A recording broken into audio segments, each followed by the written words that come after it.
ইরাকে এক নাস্তিকের জন্ম হয়েছিল। সে বলে বেড়াচ্ছিল আমি স্রষ্টায় বিশ্বাস করি না, কারণ স্রষ্টা দেখা যায় না। ইরাকের লোকেরা বলল আমাদের একজন ইমাম আছে, নাম নুমান ইবনে সাবিত, আবু হানিফা বলে চিনি। সবাই বলল তুমি যে স্রষ্টারে খুঁজে পাও না, আমাদের ইমাম তোমারে স্রষ্টা দেখায় দিবে। সে বলল ঠিক আছে, তাহলে তোমাদের ইমামরা আসতে বলবে, ডিবেট হবে। এই ডিবেট দেখার জন্য হাজার হাজার মানুষ এসেছে ইরাকের কুফা নগরীতে। ওই নাস্তিকও এসেছে যে আল্লাহকে বিশ্বাস করে না, সবাই এসেছে। আসে নাই শুধু ইমাম আবু হানিফা। নাস্তিক কয় তগো ইমাম ডরাইছে। উনি এসেছেন 1.5-2 ঘন্টা দেরি করে।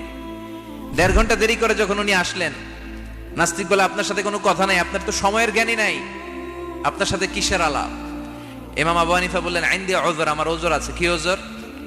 তিনি বললেন আমি যখন ঘর থেকে বেরোই আমার বাড়ির সামনে বিশাল এক নদী পড়ে যায়, আর এই নদী পেরোতে আমার নৌকা ব্যবহার করতে হয়। আজকে এসে দেখি নৌকাও নাই, মাঝিও নাই, কিচ্ছু নাই, কিভাবে পার হবো? হঠাৎ দেখলাম নদীর পাশে বিশাল বড় গাছ, গাছটা হঠাৎ এমনি এমনি 2 টুকরা হয়ে গেল।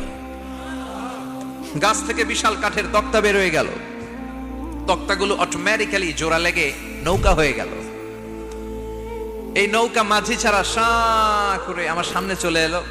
আমি নৌকায় বিসমিল্লাহ বলে বসে পড়লাম। হঠাৎ নৌকা আমারে টান দিয়ে ওপারে নিয়ে এলো। তারপর আমি আপনার এই ময়দানে ছুটে এসেছি। এই যে গাছ কাটা, তক্তা হওয়া, নৌকা হওয়া, মাঝি ছাড়া চলা, এই প্রসেসিং হতে আমার 2 ঘন্টার সময় লেগেছে। I am extremely sorry for that. নাস্তিক বলে কেমন কথা আপনি বলেন? শিক্ষিত মানুষ, দার্শনিক মানুষ, জ্ঞানী মানুষ, ইমাম মানুষ, কোন মানুষ ছাড়া, করাত ছাড়া বিশাল বড় বড় গাছ কাটা যায় নাকি? মিস্ত্রি ছাড়া তক্তা বানানো যায় নাকি?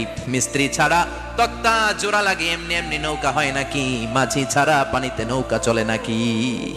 ইমাম আবু হানিফা বললেন now you're on the right track. এই তো লাইনে আসছেন আপনি, এই লাইনে আনার জন্য তো এত গল্প।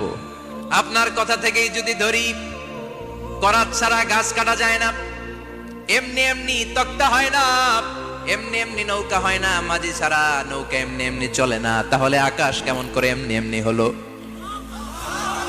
জমিন কেমন করে এমনি এমনি হলো? দ্বীপ প্রহরের জলজলে সূর্যটা কেমন করে কিরণ দিল এমনি এমনি? আল্লাহু আকবার! কেমন করে নবমণ্ডল ভূমণ্ডল সৃষ্টি হলো? কেমন করে দিন শেষে রাত্রি আসে, রাত্রি শেষে দিন আসে?